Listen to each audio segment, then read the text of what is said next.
Muy buenas tardes. Bienvenidos a esta nueva sesión técnica del Consorcio de Salud y Social de Cataluña, que hoy la realizaremos en castellano y además las dedicaremos a un tema que creemos de gran interés, que es: ¿pueden las TIC mejorar la coordinación clínica entre médicos de atención primaria y hospitalaria? Y además vamos a presentar los resultados comparativos del estudio Coordenatics en País Vasco, Islas Baleares y Cataluña.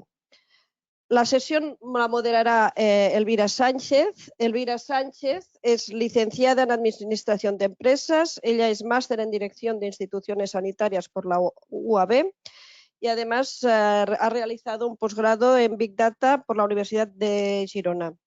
Y ella actualmente es técnica de evaluación de actividad sanitaria en serveis sanitaris i resultats en salut dels serveis de salut integrats del Baix Empordà, del CIBE. De manera que hoy en esta sesión se analizará el uso de las tecnologías de la información y de la comunicación para la mejora de la coordinación clínica entre los profesionales médicos, tanto de atención primaria como de hospitalaria, como ya les hemos dicho, en tres servicios de salud: el País Vasco, Islas Baleares y Cataluña. Con lo cual presentaremos los resultados preliminares de la encuesta Coordenatics.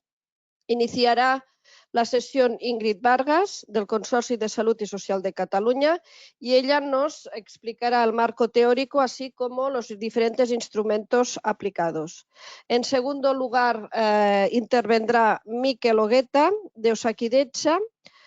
En tercer lugar, María Clemente, del Hospital Universitari Son Espases, de les Illes Balears.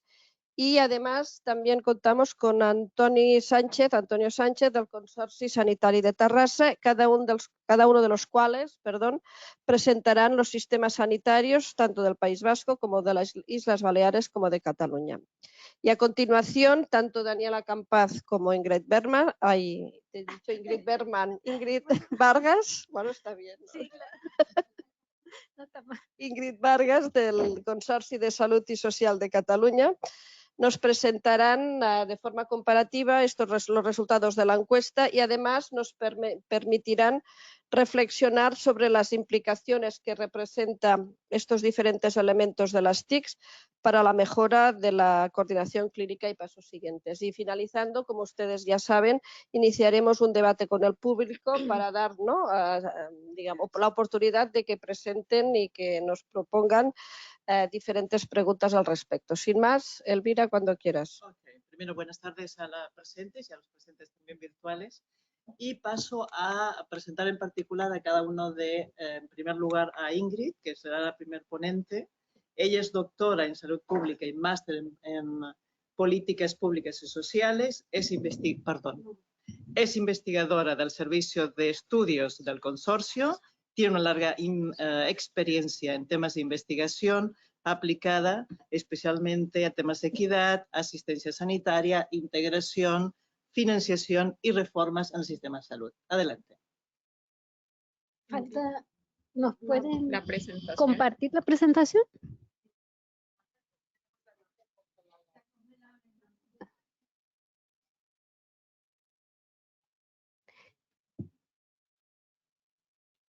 Vale.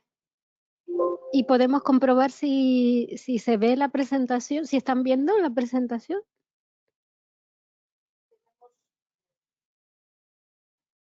No, yo no la veo.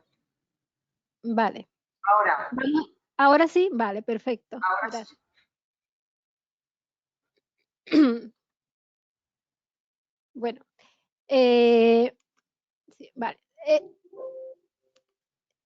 Ya Palmira nos ha presentado el contenido de la presentación. Yo antes de pasar a explicar un poco la justificación de por qué se hizo este estudio y los objetivos y métodos, voy a comenzar agradeciendo con los agradecimientos a las organizaciones participantes de este estudio, tanto de cada una de las comunidades autónomas, los servicios de salud, y las consejerías de salud de Baleares, País Vasco y los servicios aquí en Cataluña, sin el cual obviamente no se podría haber hecho. y enmarcar el estudio en la línea de integración asistencial que venimos desarrollando en el Servicio de Estudios del Consorcio de Salud Social de Cataluña en conjunto con el Grupo de Evaluación de Integración de la Atención, el Grupo Gaia en Cataluña, ya desde el año 2004, en el que pues hemos ido desarrollando desde marcos de análisis e instrumentos para analizar la integración asistencial en Cataluña con diferentes perspectivas y aproximaciones metodológicas, cualitativas, cuantitativas, primero en áreas concentradas de Cataluña y luego lo ampliamos en el año ya 2017 con la encuesta. No sé qué ha pasado porque ¿siguen viendo la presentación? ¿Se sigue viendo? Porque se ha perdido aquí. No, yo no he apretado nada. Ahora no, la encuesta. Ahora no, ¿no? ¿Hay algún problema? Un momentito. Sí. Yo no he... No. A ver, ahora vamos a volver a compartirla, a ver si... Explicaba que... ¿Ahora se ve la presentación? Sí. Sí, vale. Bueno, explicaba que primero en algunas áreas concentradas y luego lo ampliamos en el proyecto Coordena-CAT, que es el precursor de este Coordena-TICS, ya con una encuesta en toda Cataluña para analizar la coordinación entre niveles asistenciales y el uso de mecanismos. En el año 2021 tuvimos la suerte de obtener financiación del FIS para desarrollar este proyecto y comenzar la colaboración con otras comunidades autónomas, en concreto el País Vasco e Islas Baleares. Y que esperamos poder continuar en los próximos años también esta colaboración. Y esta línea de integración asistencial la hemos desarrollado no solamente en Cataluña, sino también, y otras comunidades, sino también en Latinoamérica, con también proyectos financiados por la Unión Europea. Algo pasa que no puedo pasar. A ver, un momento, porque se ha bloqueado la presentación.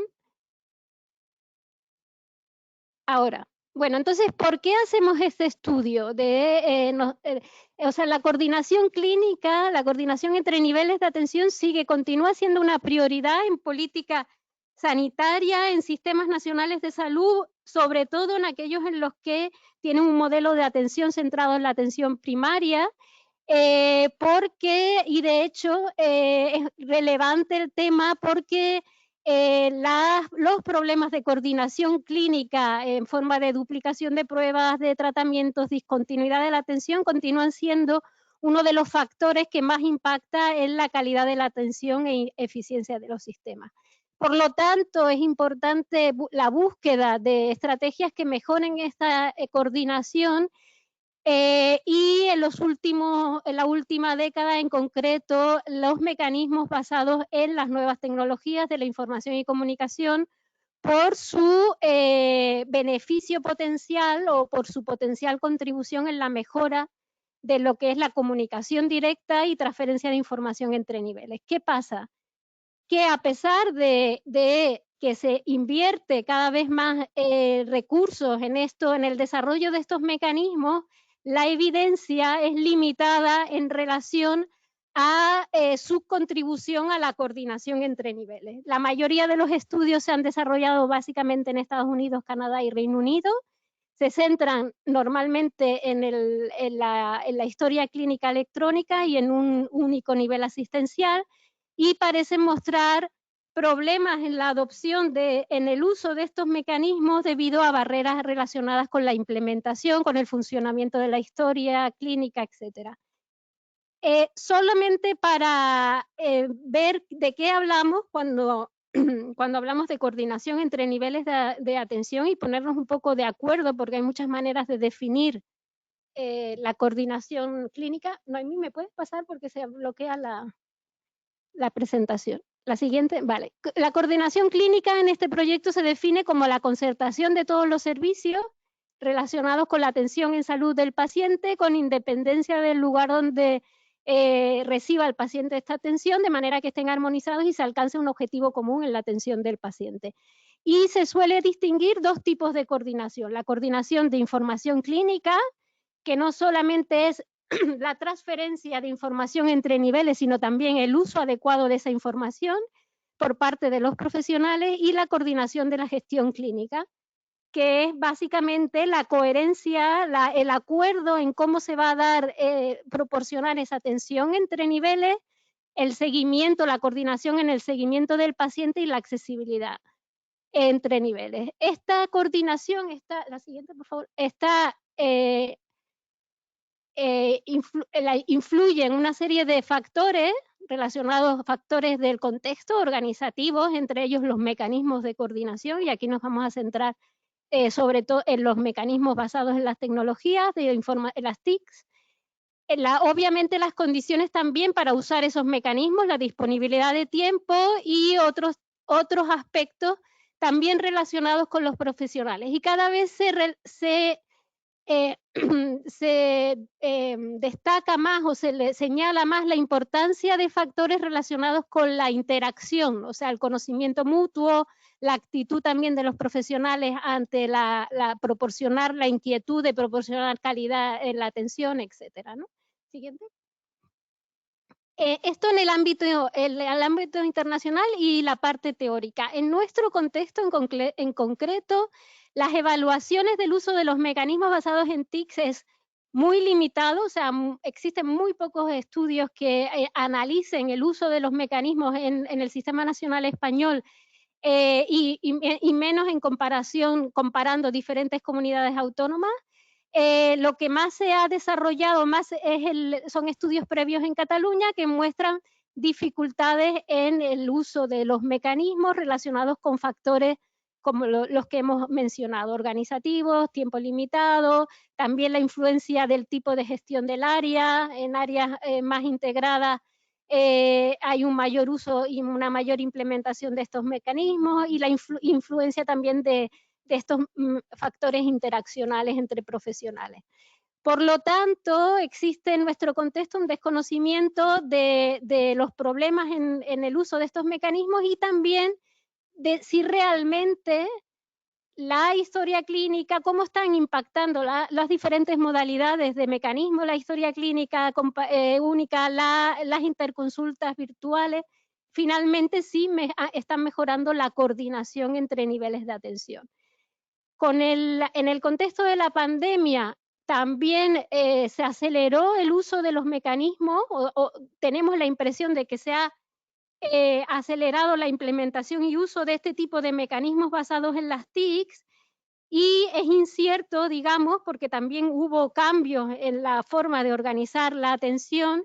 Fue incierta el impacto de la pandemia finalmente en la coordinación. No sabemos si ha mejorado o ha empeorado la coordinación entre niveles después de la pandemia. Siguiente, por favor.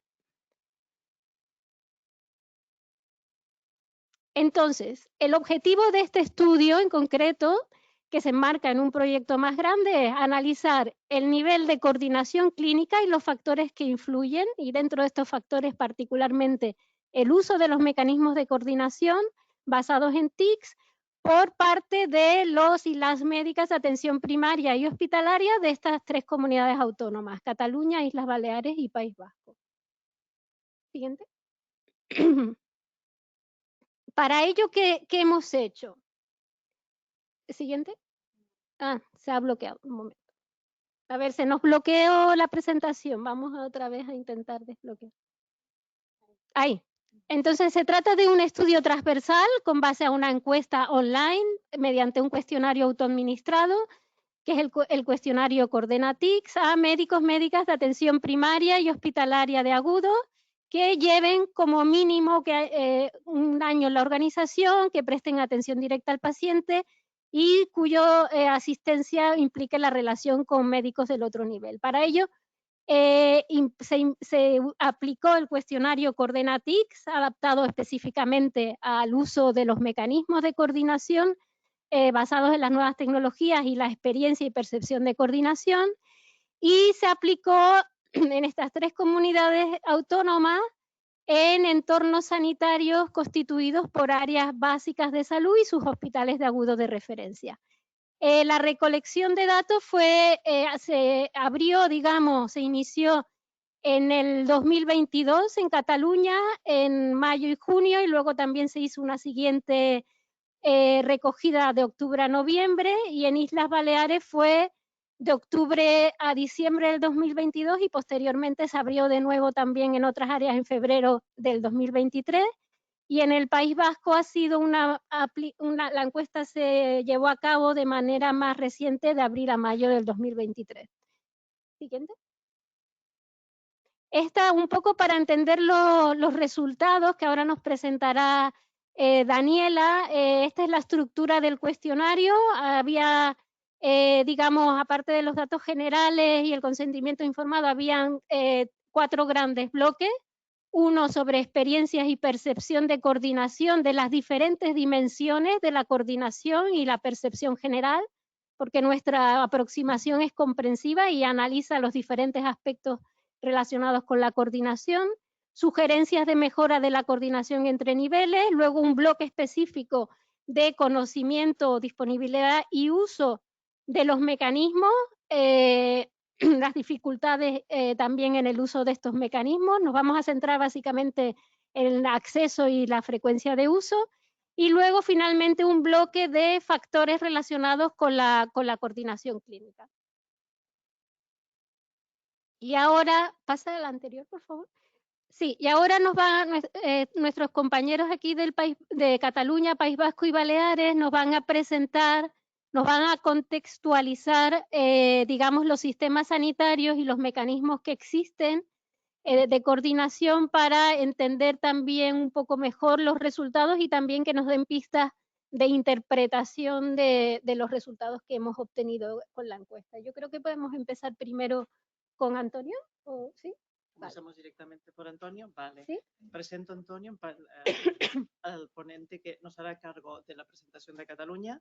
Él es licenciado en Medicina y Cirugía, especialista en Cardiología y doctor en Medicina, máster en Diseño y Estadística. También entiendo que en Dirección de Instituciones Sanitarias. Es presidente de la Comisión para la Mejora de la Práctica Clínica y también es responsable de la coordinación de procesos ambulatorios del Consorcio Sanitario Terrassa, ¿correcto? Pues adelante. Buenas tardes a los presentes y a los conectados online. No sé si se me escucha. A continuación y de forma muy resumida les voy a presentar cómo se organiza el sistema sanitario público a nivel catalán en cuanto podamos tener la presentación.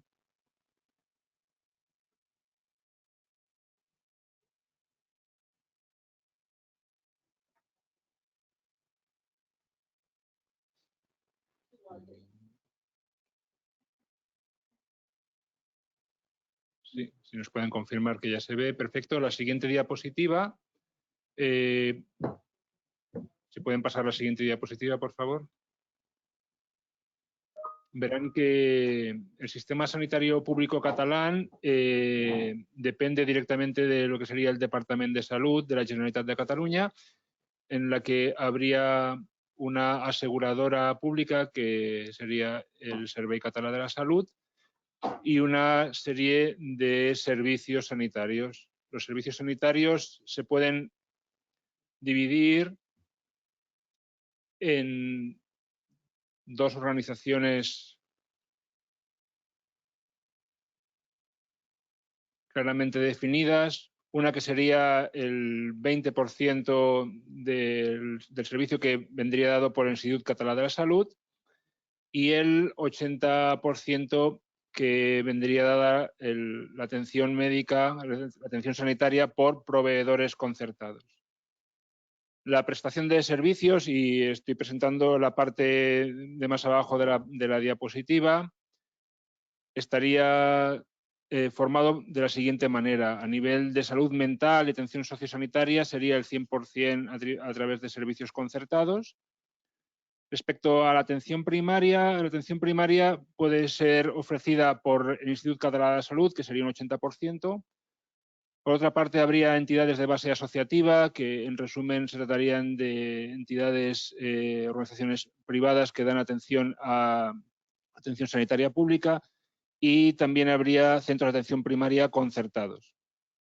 A nivel de atención hospitalaria, tendríamos hospitales públicos que dependerían del Instituto Català de Salud, un 30%, y hospitales concertados, que sería el 60% restante. A la derecha de la diapositiva pueden ver cómo se gestiona en cada territorio. Hay organizaciones que tienen una gestión totalmente integrada, donde la atención primaria y la atención especializada son gestionados mayoritariamente por la misma entidad.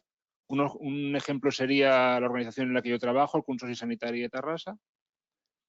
Un segundo ejemplo sería parcialmente integrada. Una entidad gestiona la atención especializada hospitalaria y algunas entidades de atención primaria. Y no integrada, donde tanto la atención primaria como la atención hospitalaria estarían gestionadas por entidades diferentes. Está claro que ante estas diferencias hay una necesidad clara que existan mecanismos de coordinación para garantizar esa atención de calidad que todos necesitamos. Siguiente diapositiva. Han de entender que cada entidad, la atención primaria por una parte, tienen una historia clínica propia. La mayoría de atención primaria utiliza el ECAP, pero no todas las organizaciones de atención primaria utilizan el ECAP.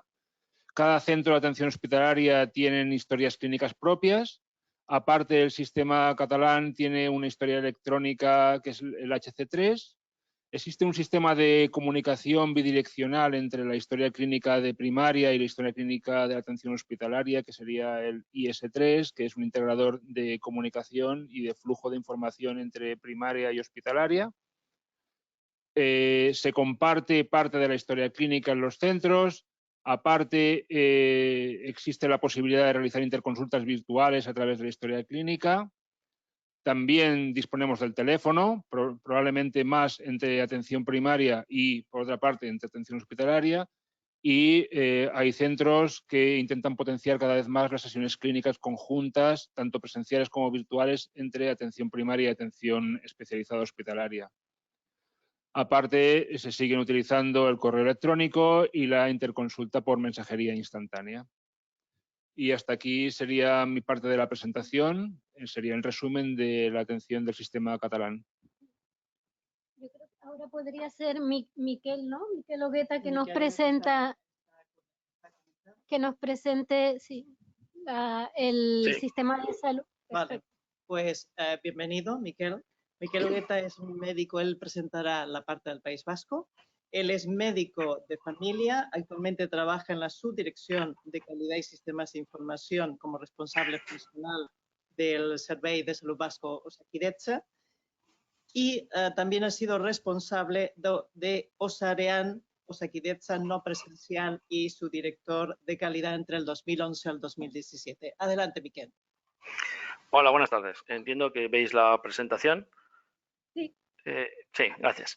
Bueno, agradeceros la invitación y, bueno, pues exponeros en breve cuál es el funcionamiento dentro de Osakidetza y dentro de la historia clínica que nosotros se denomina Osabide Global. En Osabide Global nosotros integramos toda la información desde el nacimiento de un niño hasta el final. Todas las personas tienen una identificación única, que es código de identificación corporativa, y se queda registrada en la historia clínica. Única, tanto la presencial como la no presencial. Y en este sentido, nosotros trabajamos en red corporativa y con el fin de garantizar esa continuidad de cuidados. Por lo tanto, compartimos esa misma historia en atención primaria hospitalaria, red de salud mental y hospitales crónicos, pero también damos acceso a toda la red, más de 325 residencias de ancianos, y a los centros concertados a los que hacemos derivaciones. Por otro lado, ¿qué es lo que ocurre con la integración integrada? Pues que lo que ocasiona es el tener que realizar cambios organizativos, que son las OSIs, que lo explicaré en un momento, los sistemas de información, que sería en este caso la historia clínica electrónica, y un cambio cultural, que muchas veces pues es un tema que no se tiene en cuenta, pero que realmente es el más relevante muchas veces a la hora de la implementación de estos sistemas. Esta es la organización de Osakidetza con todas sus OSIs, de tal forma que lo que vemos es que Osakidetza es el organismo encargado del sistema de prestaciones de sanitaria públicas de la Comunidad Autónoma del País Vasco. Tenemos 13 OSIs, que son una organización sanitaria integrada que junta tanto atención primaria con la parte hospitalaria, 3 redes de salud mental y luego tenemos los hospitales crónicos. El fundamento de Osavide Global es tener el paciente realmente en el centro de la atención y todos los profesionales, sean de atención primaria o hospitalaria, toda la atención que realizan esos pacientes la tienen registrada dentro de la historia clínica. Por lo tanto, compartimos el 100% de toda la información que hacemos. Y la relación con los pacientes está a través de carpeta de salud.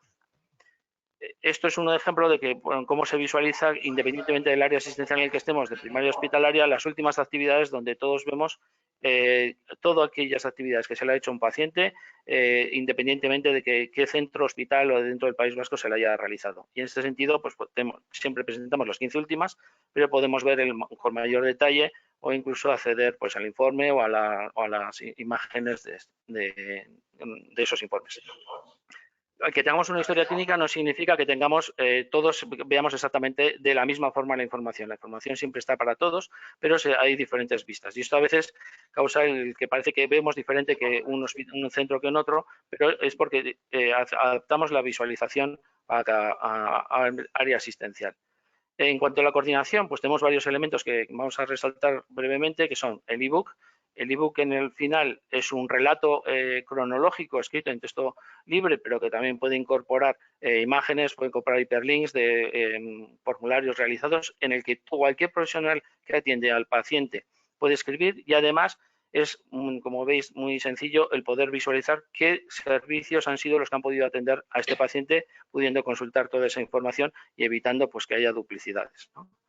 En cuanto al historial farmacoterapéutico, pues igual que dentro de receta electrónica, tanto la prescripción del hospital como primaria se utiliza en ese mismo programa en Presvide, pero tenemos una historial farmacoterapéutico único. ¿Eso qué significa? Que accedemos también a la medicación que el paciente recoge dentro del hospital, ya que tenemos ese registro, ese repositorio único de medicación que es accesible. Y además podemos consultar la adherencia, ya que visualizamos desde las farmacias la información que nos ha podido llegar. Esto se representa en un timeline para que luego hablaremos. Incluso el propio paciente a través de una app puede acceder a dicha información. Las consultas no presenciales es uno de los temas también más claves dentro de la coordinación. De primaria al hospital se pueden hacer tanto presenciales como no presenciales y una vez que la hemos hecho, el hospitalario pues puede recoger qué información se le ha solicitado, accede a la del paciente, se le precarga automáticamente el motivo de consulta y además lo contesta directamente en el ebook. Es decir, a veces cuando preguntamos si hay una conexión directa o contesta al de primaria, realmente lo que contesta es dentro de la historia clínica para que el otro a nivel asistencial visualice la información porque está accesible para todo el mundo. Y esto pues es una vía rápida. El propio médico de atención primaria y también enfermería, a través del panel del paciente, pues puede ver la respuesta que se va cayendo automáticamente según se va contestando esas consultas. También tenemos una comunicación desde el hospital a primaria para que se pueda hacer una gestión de derivación o citación automática por parte del asistencial al cupo tanto del médico como de enfermería. Un elemento también clave es generar un plan individualizado de tal forma que podemos hacer una atención integrada a través de rutas asistenciales, que es cierto que ahora estas rutas están definidas de forma corporativa, no a nivel local, sino con esa visión corporativa. Y en este caso pues podemos ver que hay diferentes tareas que hay que realizar a pacientes que se pueden registrar o realizar independientemente de que sea en atención primaria o en la parte hospitalaria para poder dar registro de la actividad que se haya hecho.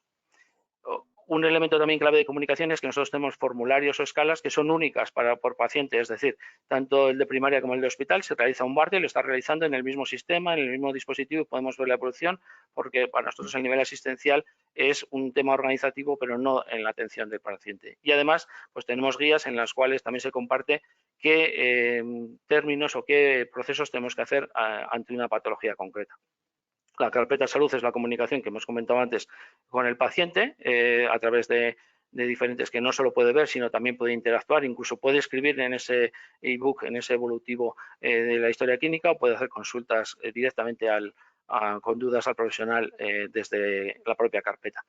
Y para ir finalizando, el radar de paciente para nosotros es un elemento que es más novedoso, pero en la parte de atención primaria pueden visualizar toda la información relativa al cupo, tanto del cupo médico como de enfermería, obteniendo pues, información sobre esas tareas pendientes en la medida que se van realizando esas consultas, las puedes consultar, pero también tiene acceso a todos los pacientes de su cupo que han sido dados de alta. Tenemos un censo concreto del cual puede acceder no solo a dónde ha sido visto, qué diagnóstico ha tenido, sino directamente desde este panel puede acceder a su historia clínica y escribir o interactuar con ella y de igual forma que si estuviera citado, ¿no? Y también puede visualizar online y automáticamente todos los pacientes que están ingresados ahora mismo, ¿no? Por otro lado, también tenemos otros censos que se han generado, son censos de pacientes del cupo, como son el del radar de pacientes, que en especial pues, tuvo mucho ímpetu en la parte de la alerta COVID. Y para finalizar ya hablaríamos del timeline. El timeline es una representación gráfica de toda la actividad y todos los diagnósticos que ha tenido en la medida que tiene un inicio y un fin, y podemos visualizar de una forma automática y online, tanto en primaria como en el hospital, de que este paciente qué diagnósticos tiene en cada momento. Esto es un timeline que se puede extender para ver varios años a la vez o incluso se puede analizar la información día a día.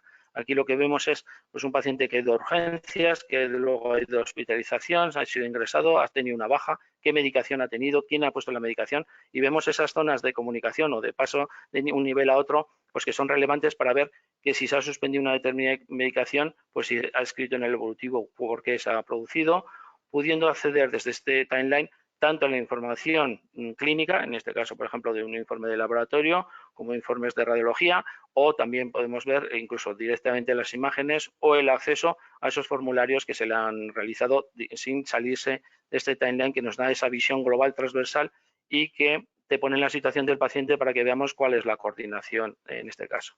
Y uno de los temas que yo creo que es muy clave en estos sistemas es que toda esta información muchas veces nos conlleva bastante tiempo a nivel administrativo, a nivel informático, y tenemos que buscar, y de hecho por eso estamos trabajando también en mejoras o facilitaciones, no solo en la visualización de datos, sino también en el subregistro, para que consigamos que el tiempo en el ordenador sea menor y el tiempo, sin embargo, de atención al paciente sea mayor. Y para eso es fundamental no solamente la realización de estos desarrollos informáticos, sino también de una reingeniería de procesos que incorporen dichos avances para que realmente seamos lo más eficientes. Porque al final, como conclusión, debemos saber que la percepción de nuestros pacientes o profesionales es nuestra realidad. Y es lo que yo creo que también con estudios como el que se ha hecho ahora mención, pues podemos conocer el sentimiento de los profesionales y cómo utilizan nuestra información. Muchas gracias. Gracias. Ahora toca el turno a Carmen. ¿Está conectada? Sí, ¿no? No la vemos. Sí, sí. Ok. Bienvenida, Carmen. Sí. El presento es Hola. Carmen San Clemente. Hola.